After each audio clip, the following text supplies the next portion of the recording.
Hi, I'm Evan. I'm 33, and last week, 2 police officers stood in my kitchen because my mother couldn't handle hearing the word no. I fix networks for a living. Routers, servers, devices that can't talk to each other until I intervene. Which is ironic, because in my family, I was always the network. The unacknowledged switchboard. Need a ride? Ask Evan. Short on rent? Evan's good for it. Lost your login again? Call Evan. He'll fix it. That's what I do. I make lists, I budget, I show up. Especially for my son, Leo.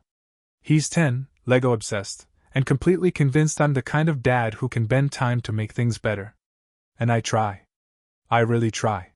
So when his birthday came around, I planned it like an event coordinator with a clipboard and a caffeine for blue streamers, pizza, a borrowed cooler, a folding chair army. I even sprung for an inflatable soccer goal that my neighbor swore by. I kept it humble, but special, Leo level 10, the Costco cake red, pixel font and all. 6 of his friends showed. They ran barefoot in the grass and sang like it was a stadium. Leo was beaming. That should have been enough. But I kept glancing at my phone. Mom had said, "We'll be there." Courtney too. Nate. Wouldn't miss it, she texted. And I believed them. I always believe them. The family chat had buzzed all week with plans. Who's bringing what time, can you grab extra ice? But they never came. They didn't cancel. They didn't call. The first message I got was at 3:11 p.m. while Leo was biting into his second slice of cake. Don't be dramatic, Evan. It's just a kid's party. Just that. Not sorry, not something came up, just that sentence, flat and mean, like a rock lobbed at a window. I stood at the sink with the cake knife in my hand, the kind with the fake silver handle, and I read the message again because I couldn't believe it had entered the world like that. Like a slap with frosting on it. I stared at the empty chairs and heard the echo of a party that was supposed to be full. Leo didn't say a word about them. Maybe he noticed. Maybe he didn't. Maybe he already knew. I didn't cry. I cut the leftover cake, wrapped slices in foil, and put the chairs away. And then, exactly a week later, my mother sent another message. A new invitation. Not for Leo. Not for a make-up brunch or a sheepish, "Let's do dinner soon." No. It was for my cousin's sweet 16. $2,100 per person. Venmo me. No greeting. No apology.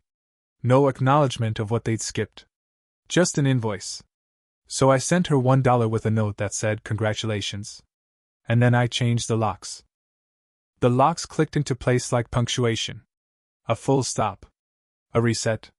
I stood on the porch that night with the old keys in my palm, wondering how many times I'd handed them out like party favors. Courtney had a copy from when she needed to grab something, while I was at work. Mom had hers from before Leo was born for emergencies. Nate? I don't even remember giving it to him. But he'd shown up unannounced more than once to borrow tools he never returned. They all treated access to my life like a given. Not anymore. I didn't send a manifesto. No long text thread about boundaries. No dramatic phone call. Just silence. That's the one language they never learned to read. And within 48 hours, I found out exactly how loud silence can be. The police showed up on a Tuesday. 2 officers. One tall, one shorter, both trying to keep the air casual but alert. Leo was still in his pajamas, a cereal bowl balanced on one knee, halfway through a cartoon. I opened the door, wary but calm. "Mr. Brooks?" the tall one asked. "We're responding to a call." Family member reported concerns. Concerns. I invited them in. Offered coffee out of reflex. We moved to the kitchen where I could still see Leo from the corner of my eye. The shorter officer read from his notebook like it physically pained him to say the words out loud. "Caller stated you were making threats. That you were withholding property. That there may be a welfare concern for a minor." I stared. She said I was dangerous, a thief, and maybe a bad father. All in one call? He gave a tight smile. Efficiency. I told them everything. The party. The no-show. The text. The $2,100 invoice. The locks. I handed over my phone with screenshots organized in a folder labeled Family Nonsense, because of course I had one. Messages, timestamps, the Venmo receipt with the sarcastic $1. The email to the venue requesting they remove my name from the sponsorship page, complete with the stolen LinkedIn photo Courtney had used. The officer scrolled and let out a quiet whistle. You live inside receipts. I nodded. I work in IT. Documentation is how I survive. They asked about weapons. I pointed at a drawer of butter knives. They asked about custody. I said Leo's mom was gone, and Leo was safe. He was. He is. And then, this part still makes me laugh, in that stunned way where your body doesn't know what else to do, the shorter officer asked about the property I was supposedly holding hostage. Caller said you're refusing to return a family heirloom necklace. I blinked. Then blinked again. The only necklaces in this house are made of macaroni, I said. We all looked at each other like we were trapped in a sitcom nobody wanted to be in. I changed the locks, I added. If she means the spare key, I can hand it to you. I placed it on the counter like a piece of damning evidence. One brass key. That was the crime. The taller cop picked it up, set it back down. Here's the deal, he said. We see this all the time. Family gets used to a setup. One person changes the rules. The others panic. Panic. That word landed. They asked if I wanted to log anything on record. I did. I gave them a printed copy of the venue email, asked for a note that I had not consented to be a sponsor, that I'd requested in writing to be removed. They nodded, professional and polite, then handed me a card.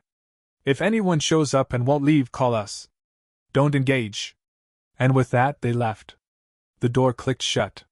And I realized, for the first time in my adult life, I didn't owe my family an explanation. I owed my son a safe home. That night, Leo fell asleep on the couch again, this time holding a juice box like it was a trophy. The TV played some movie where the hero always wins. I sat beside him in the quiet, scrolling my phone like a ritual. Except I didn't open the family chat. Not anymore. Instead, I opened an email from the venue. Mr. Brooks. We've removed your name from all materials. We apologize for the oversight. That word. Oversight. As if using my name, my money, my silence, without asking, was just a clerical error. But I took the win. And then, like clockwork, the system rebooted. Courtney posted a story with a glitter sticker. 10 days until she's 16. Gold patrons, we see you. My name glowed beneath it. I'd just gotten it removed. And there it was again. I took a screenshot and dropped it into a new folder I'd made that afternoon, receipts/boundaries. I wasn't just collecting proof anymore. I was building my own kind of firewall. Then came the messages. Again. This time, Nate texted from a number I didn't recognize. Bro, Mom's crying. Just pay the deposit and we'll square up later. We're family. I blocked the number. A voicemail from Mom landed on the landline, the one no one ever calls unless they want to seem serious. This is your mother. You are not well. Family doesn't do this. You embarrassed us. You embarrass me. The police? Really? Her voice did the thing where it shakes, not with sadness, but with rage that wants to wear a sad costume. I set the receiver down like it was radioactive. Then came the quiet messages. From cousins I barely talked to. I saw the price tag. Are they serious? Sorry about Leo. That was rough. Next year, we'll bring extra chairs. Even the neighbor who'd lent me the cooler stopped by with brownies. She said, You fought the right fight. Like we were both wearing armor. Maybe we were. That week, the air in my house changed. Not lighter like joy. Lighter like relief. Like an attic after you've cleared it out and can finally breathe without inhaling dust. I stopped checking my phone like it owed me answers. Stopped flinching when a bubble popped up. And Leo, he noticed too. He asked over dinner, Are we mad at Grandma? I turned off the sink and dried my hands. We're not mad, I said slowly. We're just disappointed. And we're taking a break. Like a timeout? Kind of. But this one's for grown-ups. Grown-ups who forgot how to be kind. He nodded, thoughtful. Kids understand distance better than we give them credit for. Especially when the air gets easier to breathe. 2 days before the Sweet 16, Mom tried something new. She sent a group message labeled, "Apology." It wasn't. It was a press release. Family is complicated. Sometimes schedules clash. We love Leo. We'll make it up to him. The Sweet 16 is important because of business connections. This is an investment. Please support. Also, Evan has been under stress, so let's not push him. Stress. That's what she called it. Me saying no. Me setting a boundary. Then came the final straw. The venue called again. "Hi, Mr. Brooks. Just confirming, we received a follow-up from your mother saying you'd recommitted to the sponsorship and would be covering the remaining balance." She lied. She lied. Again. To get my money. To get my silence. To erase the word no. I said, "Absolutely not. Do not use my name again. If she does, I want the recording." The click of the keyboard. Understood. That night, I took Leo to the park. We played horse until the sky turned orange. He laughed so hard when he won that strangers smiled. On the way home, we got milkshakes. Joy costs $3.49 and has whipped cream on top. Not $2,100 a head, and your dignity. We came home. He lined up his action figures and fell asleep halfway through his movie. I tucked a blanket around him and kissed his forehead. And I thought, this is enough. Because for the first time in years, I felt like I was building a life that wasn't trying to collapse around me. The Sweet 16 came and went. I didn't check the group chat. Didn't open Instagram. Didn't watch the slow train wreck in real time. But Aunt Nora did. Nora, Mom's older sister, who usually floats in and out of family drama like a woman hiding behind a fern at a wedding. That night, she sent me a text from an unknown number. They seated Grandma next to a fog machine and strobe lights. She said she couldn't see her food. Courtney screamed at the florist and the DJ. When the bill came, everyone stared at each other. No one made eye contact with your mother. I just wanted you to know, you missed nothing. I stared at the message for a long time. Then I laughed. This quiet, surprised, tired laugh that shook my chest like an attic door finally creaking open. I hadn't just dodged a bullet. I'd stepped out of a war. And no one even noticed I was gone. The next morning, Leo woke up and asked if he could make waffles. Not eat them, make them. I handed him the box mix and watched him pour it like it was lava.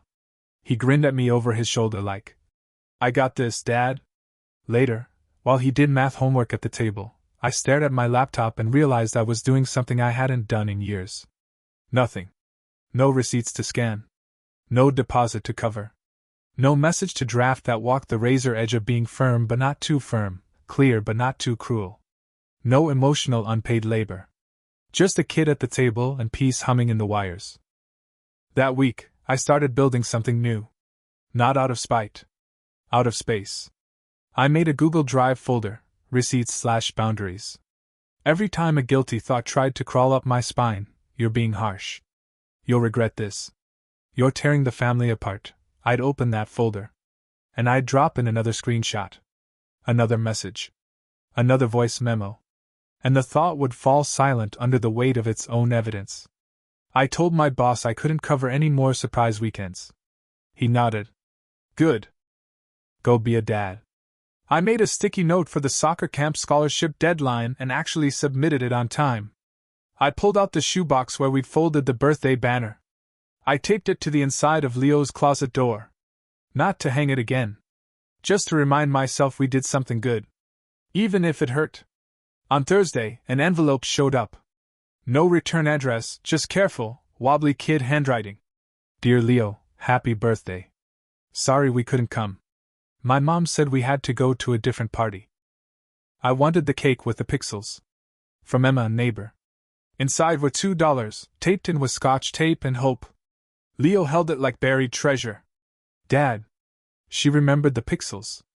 I snapped a photo of him beaming with a letter and did something wild. I didn't send it to anyone. Not to Mom. Not to Courtney. Not even to Nora. I just saved it. For me. Like a receipt for something real. By the following week, the ripple effects began to hit the shoreline.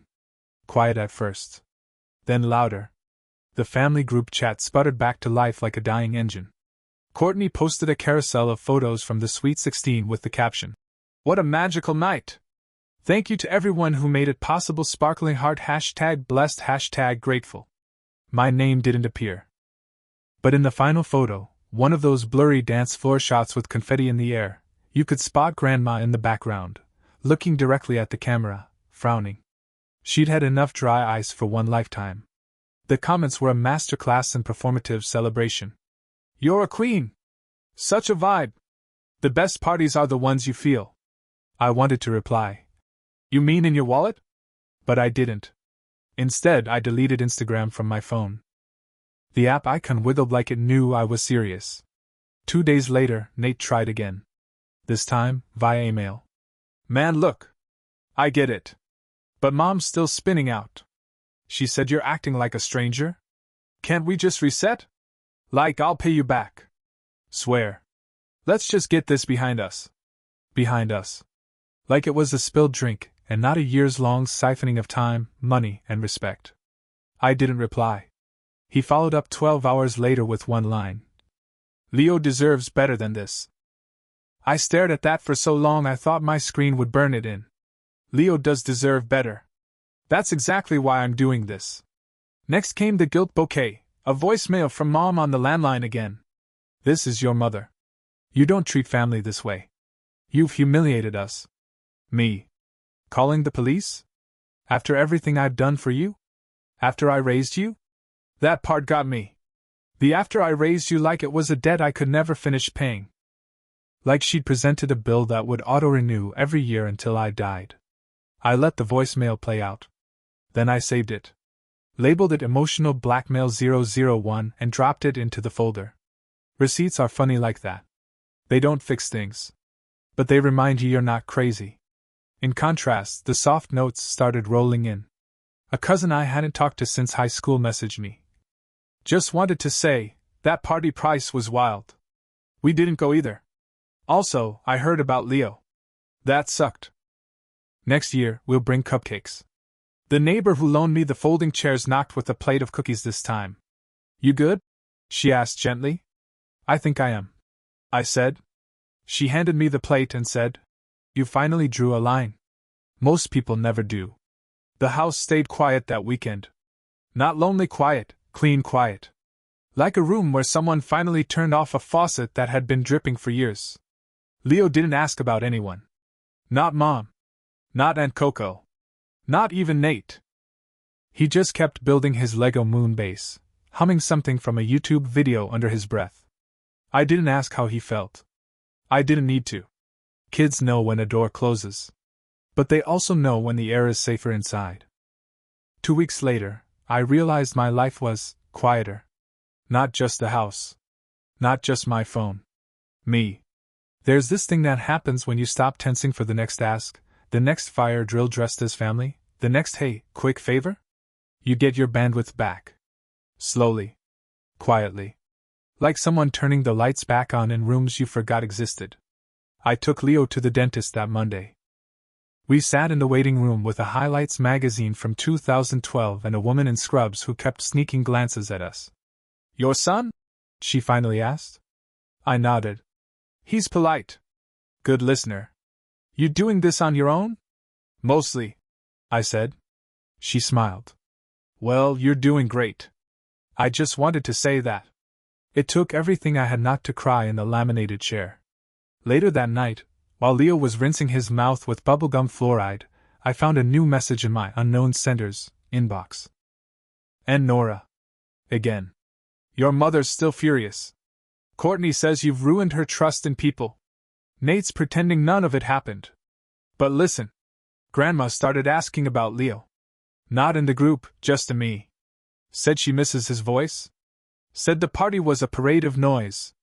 Then, if you ever decide to do another birthday next year, I'd like to come." I sat with that one. Not because it fixed anything. But because it didn't try to. No strings. No spin. Just an offer. And for the first time in months, I didn't feel cornered by a question.